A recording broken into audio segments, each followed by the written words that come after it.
Welcome, NFL football fans. It's that time again. Time for another edition of NFL Football Talk. I'm your host, Charles E. Smith Jr. This is an Inside Sports production, and here we are, the final game of the season. Super Bowl 50 is upon us. We're going to have the Carolina Panthers doing battle against the Denver Broncos. Panthers making their second appearance in the Super Bowl. The Broncos making their eighth appearance in the Super Bowl. So we're going to break it down. We're going to handicap the event for you, tell you who's going to win, who's going to lose, what the keys to victory are going to be for either team. And also, before I forget, remember everybody, watch the NFL Honors Show on Saturday night before the Super Bowl. They're going to let you know who is the NFL Man of the Year this year, which actually we're down to the three finalists are Eli Manning of the New York Giants, Anquan Bolden, and then also Benjamin Watson, tight end for the New Orleans Saints. So, and also they announced the finalists, we're down to 15 finalists for the NFL Hall of Fame, and the 5 who get in will be announced. That'll be Saturday night, 9 o'clock p.m. Pacific time. Well, let's go ahead and break down the Super Bowl. As you know, I do not work alone here. I enlist the help of the very, very best.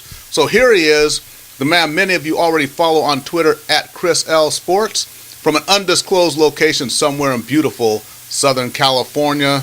And right now he is kind of nursing an injury, but he went ahead and made it. He's going to fight through the pain. No painkillers, mind you. Here he is, none other than Chris Lardieri. Chris, what's happening out there, man?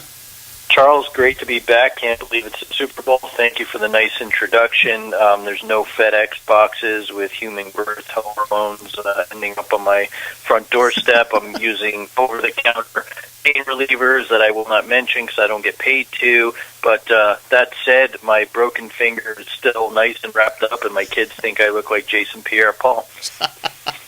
All righty. Well, you got linebacker Thomas Davis, who's going to be playing in the Super Bowl with a broken arm, so I'm sure you can sympathize with him. And speaking of Davis, it's not just that, but a lot of people don't know the history because Carolina's not necessarily a marquee team, but Davis had a torn ACL in 2009, 2010, and 2011, then finally gets to the Super Bowl and breaks his arm in the championship game. So, hey, there's a guy who's fought through some adversity.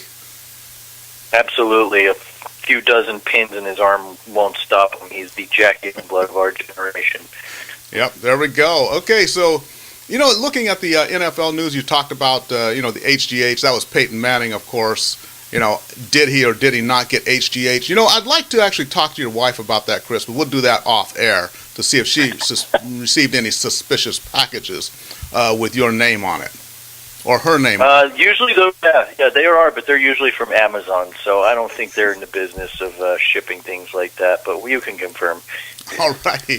Okay, and then Johnny Manziel, before we get into breaking it down, just a little bit of NFL news. Johnny Manziel, completely it looks like in a tailspin.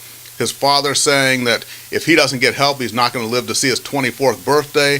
Guess they tried to put him in rehab recently. He wouldn't go. His agent Eric Burkhart has dropped him, which agents never drop players because that's your bread and butter right there. So whatever contract Manziel does or does not sign in the future, his agent's not going to be getting a cut of that. But it looks like everybody's kind of cutting ties with him, and there's tailspins and then there's tailspins, but this is just ridiculous. Yeah, it really is. The only thing it reminds me of is not an NFL player. It reminds me of the very talented singer Amy Winehouse, who is in and out of rehab, sadly passed away. It's looking like a train wreck like that. That said, it's so bad, I think Jerry Jones may even have to pass on him. What do you think? I think so. From what I understand, the Dallas Cowboys basically all but eliminated him from the idea of picking him up in the offseason, but that just goes to the Cleveland Browns and their drafting of quarterbacks, all the way down Tim Couch and Brady Quinn and, oh my goodness, now Johnny Manziel. That's one thing I'd say for this new group that wants to use analytics for the Cleveland Browns to take them into the future. One thing is stop drafting quarterbacks. Just stop. Draft all the other positions, well, except for running back. And any quarterback the caliber of what Cleveland has, they'll be available in free agency. Probably they can pick up a Colin Kaepernick, maybe A.J. McCarron, someone like that. They can pick up through trade or free agency. So quit wasting draft picks on quarterbacks. Yeah, they clearly have some sort of jinx hanging over them with regard to QBs. They could get Brandon Weeden back, right? They missed, passed him along once upon a time, and right. Apparently he's somewhat of a starter caliber in Houston. But yeah, really, it's a crapshoot to begin with. I know you need a great quarterback to win, but you look at every once in a while, one of the guys up for the Hall of Fame finalist, Kurt Warner, was bagging groceries and now is on the cusp of potentially going into Canton. So I know that's an outlier, but you don't necessarily need a first-round pick to get your team to the playoffs. Yep, absolutely. So, let's talk a little bit about that before we break down the Super Bowl. The Hall of Fame finalists for Pro Football Hall of Fame. As you mentioned, Kurt Warner is one of them. We think Brett Favre is going to be one of those who just walks in. But a few question marks there. Terrell Owens is up. Now, if you do Terrell Owens' career by the numbers, he's a shoo-in. But if you do his career by, okay, I watched him play, I saw this, I saw that, then maybe he's not so much of a sure thing. What do you think about Terrell Owens?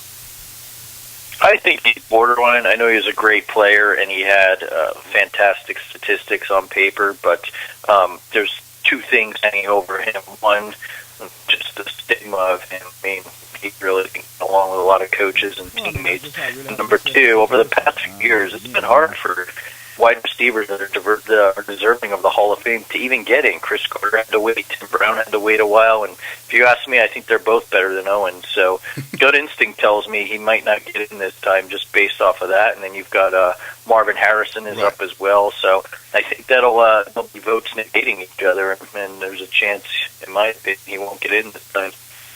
Yep, there we go. And then what about Kevin Green, linebacker for the Rams and then for the Steelers, for Carolina, for a couple of teams there. And Kevin Green, I mean, a pass rusher supreme, but he's not in.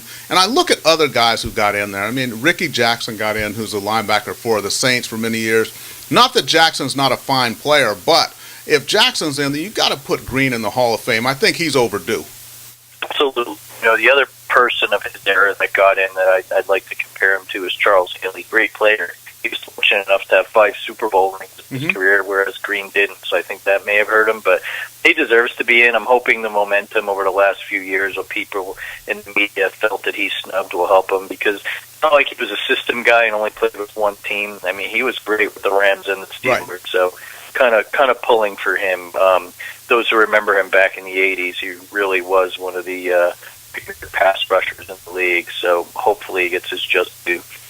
Yep, there we go. And then just one other guy I wanted to talk about, and that is, and I can't believe he's not in already, but Don Cotyell, who was the architect of the Air Coryell offense from the mid-'70s to mid-'80s there in San Diego with Dan Fouts and Kellen Winslow and Charlie Joyner and Wes Chandler, John Jefferson, all those guys, and just put on a great show. But the way that he kind of revolutionized the game, you have to look at where football was at that point and what he did.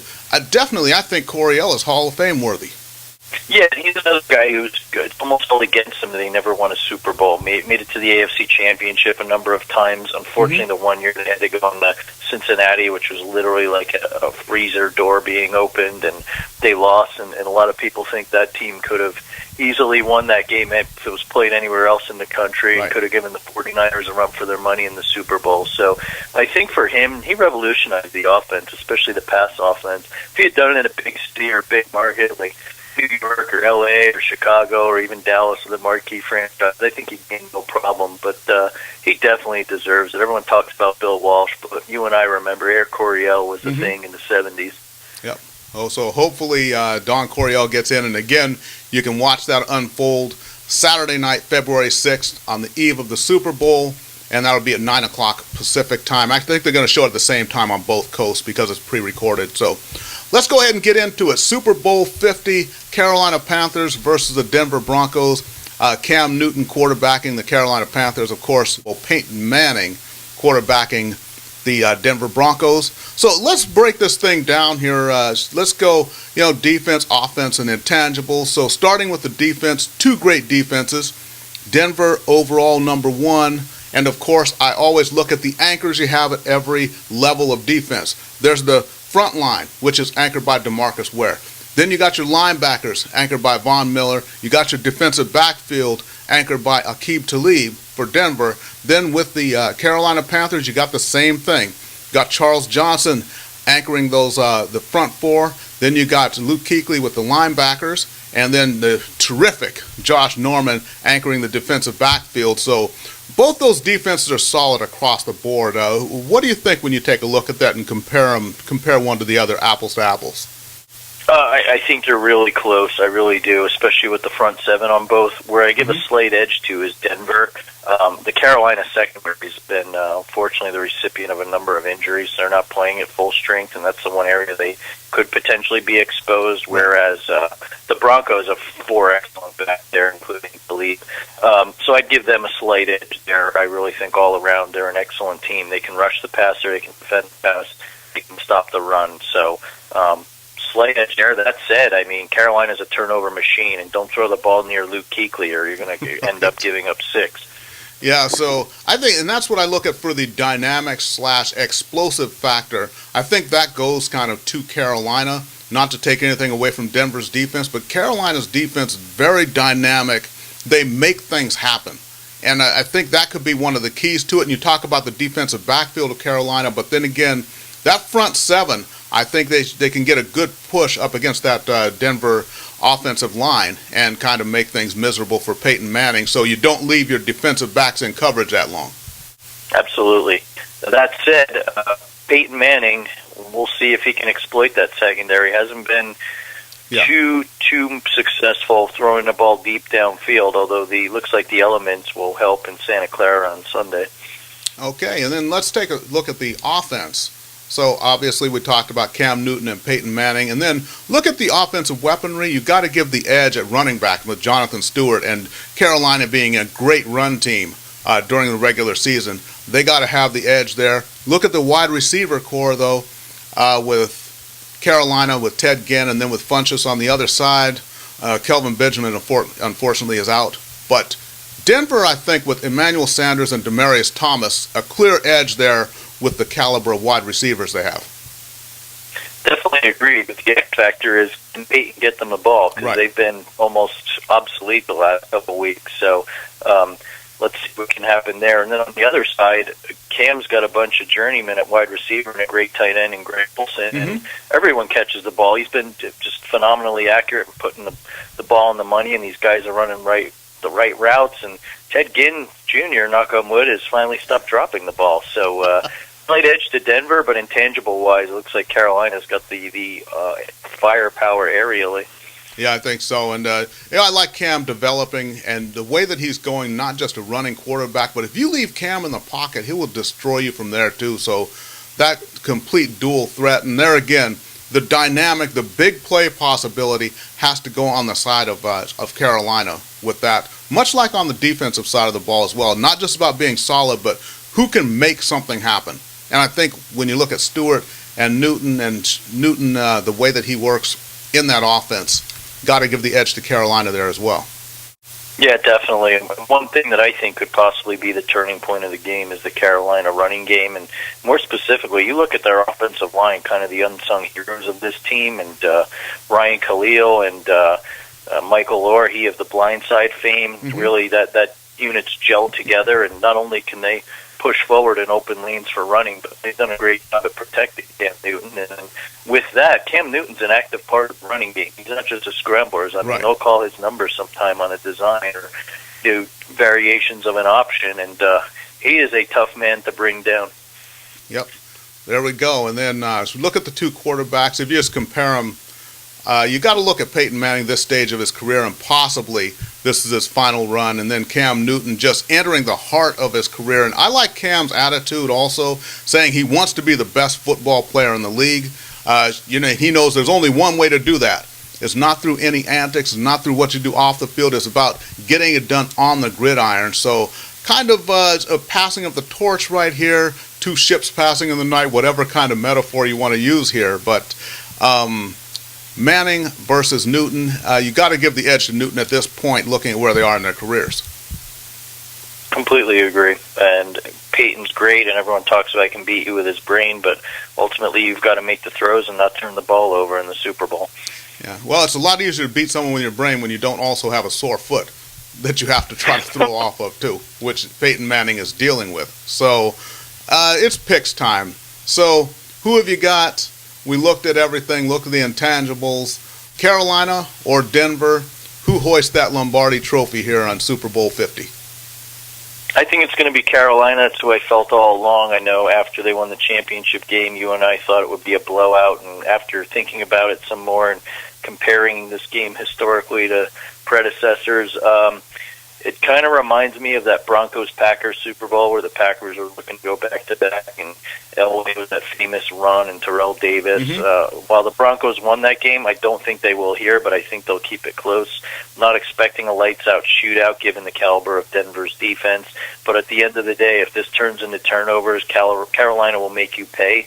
They will put points off if you turn the ball over, and I think if the passing game stopped or Newton gets under pressure, they can run the ball. And while Denver did a great job against New England, let's not forget New England was a one-dimensional team with no running game whatsoever. And the Carolina Panthers team is not that multi-dimensional. With the Panthers, I hope it's a close, good game. Who knows, it could be anywhere between the 6-point spread, or they may pull away and beat them by 10, but by no means do I think it will be a blowout. Okay, we'll see. And that point spread, it opened at 3.5 or 4, and then it went up to I think 6.5. But right now it's settled in at 5.5. But anyways, that's just for those of you who may gamble or may not. Not that we advocate such a thing here. But I got to go with Carolina as well. I just think there's too many things going on there. It's Carolina. It looks like their time. When I look at the way that the way the team matured this year, the way Cam Newton just grew by leaps and bounds. This is Carolina's game. Now, I'll say this. It'll be close. Denver, they're going to have to keep that thing close in the first half. So in the first half, if Denver can somehow get a lead by halftime or only be down by maybe 7, 8 points or so, they got a chance. But if Carolina gets out to, like they did in the past couple of weeks, if they get out to a 14 or 17-point lead and put Denver in a position where they have to throw the ball down the field, it's going to get ugly. I'll just say that. If they get that 14-point lead in the first quarter or something, you can. It's going to go downhill fast. It's going to snowball on the Broncos. So they got to keep it close in that first half. But I do take the Carolina Panthers to ultimately prevail here. It's nice for us to wrap up another great season by agreeing on a game, don't you think?